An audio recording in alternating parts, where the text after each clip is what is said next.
Ladies and gentlemen, distinguished audience, organizers, thank you very much for inviting me to Core Marine 2023. I wish I could have been there. I've always enjoyed coming to South Korea to attend a large number of new building projects there, but unfortunately I couldn't make it this time around. There is no doubt that the Core Marine Forum is going to play an essential role in the transition of shipping towards zero carbon footprint. And it's my great pleasure to be here today to speak to all of you to talk about the way forward. I'm the CEO of the Mærsk Mc-Kinney Møller Center for Zero Carbon Shipping, and the title today is Decarbonization of Shipping, Ecosystem Innovation. Now, the transition we're looking at is in many ways a daunting challenge. And it's a challenge we need to attend urgently with all the scale and the power we can possibly mobilize. We have been living in my generation and beyond, utilizing the resources on the planet. We've had good developments and good lives. And we have also, during that time, passed some of the planetary boundaries and reached a way of living which is not truly sustainable. Shipping is a part of that global system, and shipping is what we'll be talking about today. Now, international shipping is about 100,000 ships, burning about 300 million tons of fuel per year, and emitting about 3% of the global impact of greenhouse gas emissions. So shipping is a great industry. It is the most energy efficient industry of all transportation modes. And it provides critical infrastructure to global trade, enabling growth in various parts of the world. The Mærsk Mc-Kinney Møller Center for Zero Carbon Shipping was established to help that industry decarbonized. So our vision is to see a decarbonization of international shipping, and our mission is to support that transition, working with the ecosystem that is driving and operating international shipping. We are not for profit organization. We are independent, meaning that we have no owner, we have no vested interest. We are agnostic to the various solutions. The only thing we really care about is that the solutions that we are identifying and developing are truly sustainable. And then, of course, to do that, we need to be science-based. And it means that the things we're working on, the positions we take and the priorities we take are based on data, analysis, and peer reviews, etc. So our center was established with this for the greater good in mind. And we realized early on that in order to identify solutions that are truly implementable, we needed to work with the strongest organizations of this world. We needed to work with leaders that were willing not only to lead own organizations, but also to join a community of other leaders so that together we could co-create the visions, the pathways, and also co-create and discuss the boundary conditions and the objectives for the solutions that we are aiming at. We launched this idea about 3 years ago, and we experienced an enormous interest in this vision. I was personally involved in this from the very beginning, and I have to say I was almost overwhelmed by the interest of leading companies and leading individuals to join this mission, not because there was a clear benefit case for own company, but because it's the right thing to do, and it was acknowledged early on that collaboration is going to be needed in order to do this fast and effectively. So now we have more than 100 organizations have joined our center. The ones in the top left corner are the so-called corporate strategic partners. They contribute substantial resources to the center. Many are sending people to Copenhagen to work in our center here, co-located teams, so that we have lawyers, economists, and engineers working side by side, both people that we have employed here and also secondees that are contributed on an in-kind basis. So this is all a very exciting collaboration platform, and I believe that the spirit and the resources that have been brought to the table can really inform and drive some of those key decisions and key analysis and key activities that we need to see both among decision makers in companies and decision makers in government and government agencies. So we're looking now at an organization that is working both on that top decision-making strategic level and also on the very detailed level where we can go deep into all the technical or economic or other concerns that are at the technical level. And you'll see our publications for the center are doing exactly that. So now when we look at the challenge from a top-down view, it is, like I said, a daunting challenge due to the scale and the timeline. Our industry is burning about 300 million tons of fuel and emitting about 1 gigaton of greenhouse gas emissions. We're looking at a timeline where, in order to follow the recommendations from IPCC and other scientific communities, we should decarbonize over the next approximately 25 years. This means that in about the lifetime of a ship, we need to bring our industry to zero. The scale and the implications of this is enormous. And if you look only a few years ahead, for example, to the 2030 mark, it means that at that point in time, we will need to be ready with a scalable system so that we understand how we build new ships, we understand how we retrofit the existing fleet, we understand how we produce new types of fuels and bring them to the ports, and we understand how now over the next 20 years from that point on, we will go to zero. It will require new technologies, it will require new fuels, it will require increasing energy efficiency of the fleet, and it will require us to work on the existing fleet as well as on the new ships. So it's really a daunting challenge, and the only way to get a good understanding about the way forward is, of course, to collaborate so we understand how the technical solutions develop alongside with the commercial solutions, alongside with the regulatory means to drive the industry there. And on the regulatory side, it's extremely important to acknowledge that we have just had a major breakthrough in the International Maritime Organization. The progress we saw in IMO at MEPC 80 in July is going to really make a difference for our industry.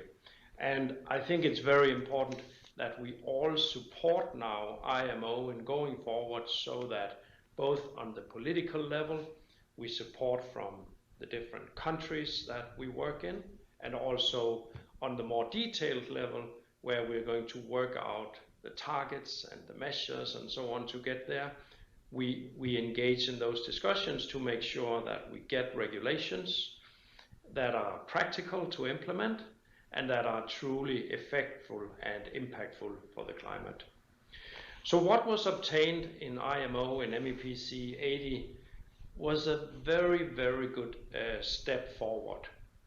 It is a step forward in the sense that we now have targets for our industry to go to zero around 2050. We have also set intermediate targets now for 2030 and 2040. We have said that we will need both energy efficiency as well as new fuel standards that are based on sound life cycle based principles, and we will also need a carbon or a economic measure in order to get there. So these are all elements, and we put them together and we get actually here a package of targets and measures that can bring our industry to zero. But it still requires a lot of work to get to the concrete measures and get to the agreement of those measures. And that's the work we have ahead of us now over the next 2 years until 2025.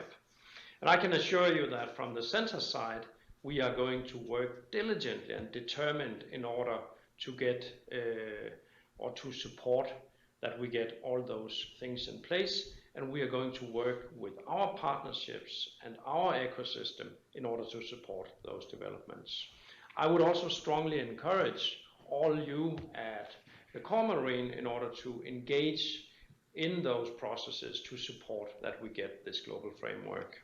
Because once we have a global framework for going forward agreed in IMO, then as we all know, IMO is very effective in enforcing such regulations. So this is a very important step, and it's an important step on the way towards supporting global developments to reach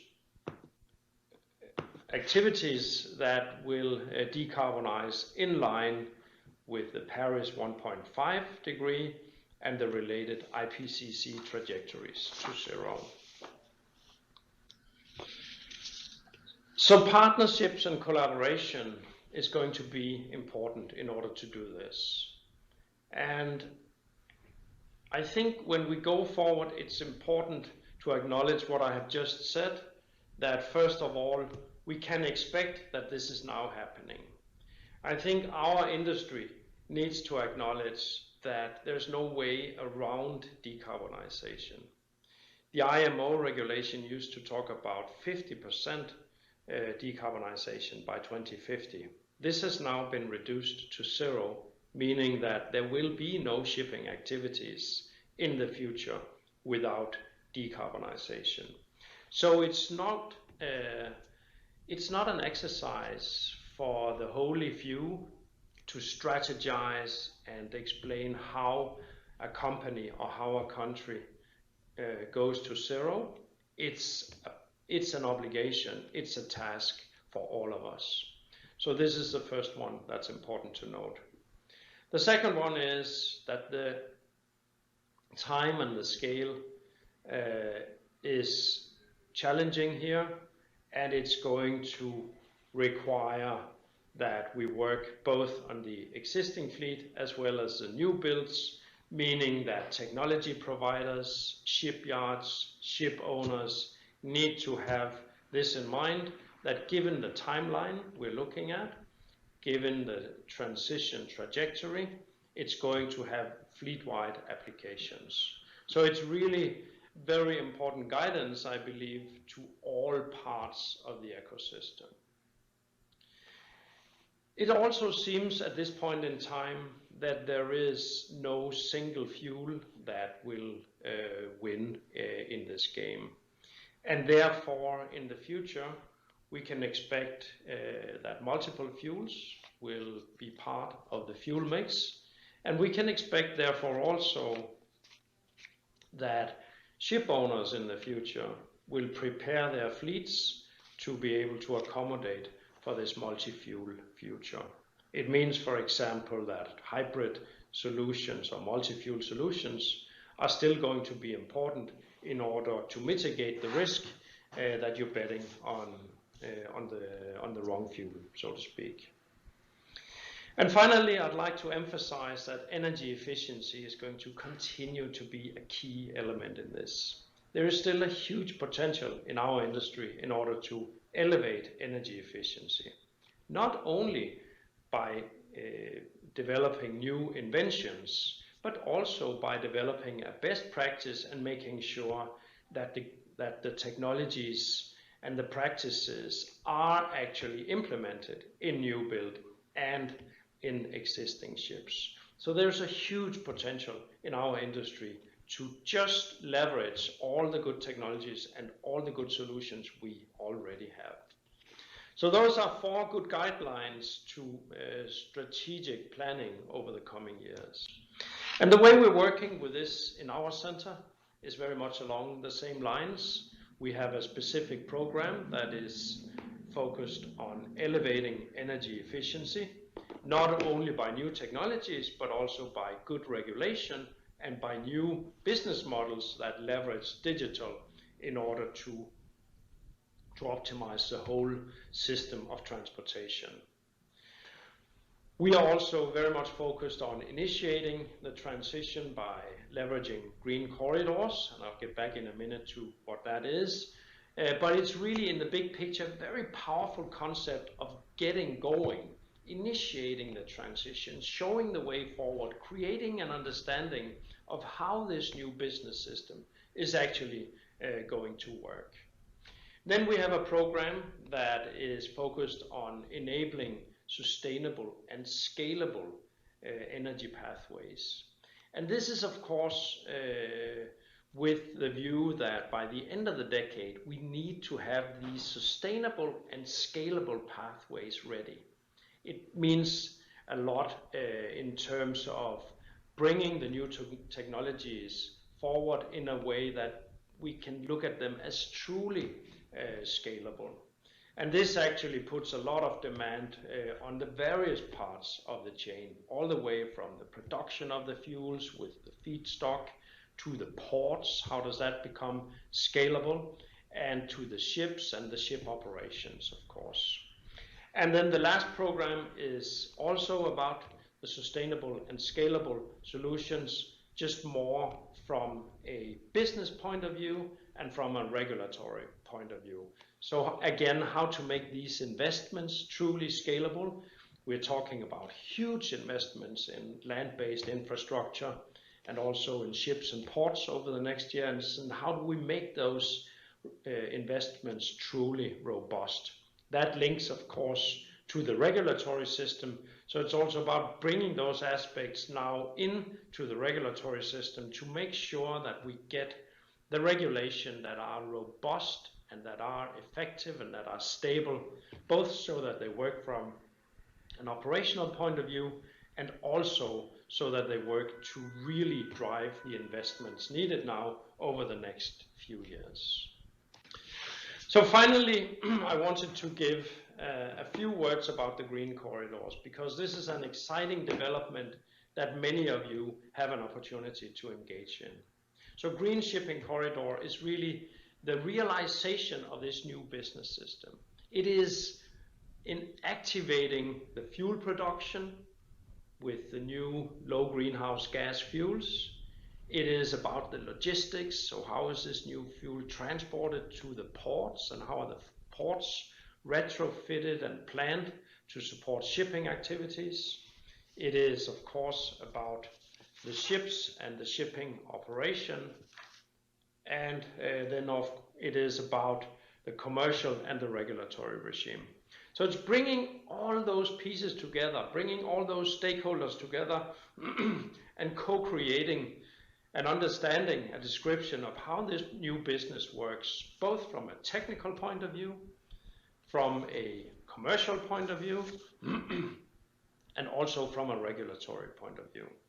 So these developments, and right now we have 6 of these green corridor projects going in different parts of the world, these developments are extremely important in giving us an understanding of how this new business system is going to work. And that, of course, not only brings us closer to actually activating these green corridors with reinvestments, with cargo owners getting zero carbon transportation, with ship owners driving the new business with zero carbon transportation, it also gives us a lot of learning to bring in to the regulatory regime, to bring those learnings into the discussions in IMO about future regulation. So right now, this world map is showing us which countries signed up to the Climate Bank Declaration in Glasgow at the COP27. It's the colored countries there. And the dots are showing us where we are currently driving green corridor work. And you can see there's a strong correlation in this, meaning that there's a strong correlation between the countries that have actually said that we need the green corridors and where we're seeing the green corridors materializing. Now in the future, we will want to drive even more green corridor work across the globe so that we get more countries to engage in this discussion. And for example, the Global South engaging in understanding how the Global South can be part of a just and equitable transition where there's not only risk elements to the transition, but there are also opportunities for these countries to engage, for example, to produce the alternative fuels that we're going to need in the future. So rounding off, let me repeat with a concluding remark. Shipping is a part of all supply chains in this world. And for those supply chains to decarbonize, shipping needs to decarbonize. The world needs to aim for the IPCC 1.5 degree scenario, and in order to do that, we need systemic change at huge scale with very large speed. The shipping industry has an opportunity to engage in those developments, and we actually have an obligation to do so in order to allow for those supply chains to decarbonize. IMO has confirmed our commitment to that progress, and what we just saw in IMO MEPC 80 was a huge commitment and a huge confirmation that the shipping industry with countries from across the globe have agreed that we are going to support that development with the huge changes that it's going to supply or demand. So what we're looking at just in front of us is a grand challenge, and it is of course a grand opportunity. I believe that the core marine community, the forum that you are in today, look around you. You are the people who can step up and really make this happen. So I'd like to once again thank you all for inviting me to the forum. I wish I could have been there, but I'm with you in my thoughts, and we are on this mission together. I wish you a wonderful Core Marine 2023, and I look forward to seeing you out there and collaborating with you on the solutions that will define the future. Thank you very much.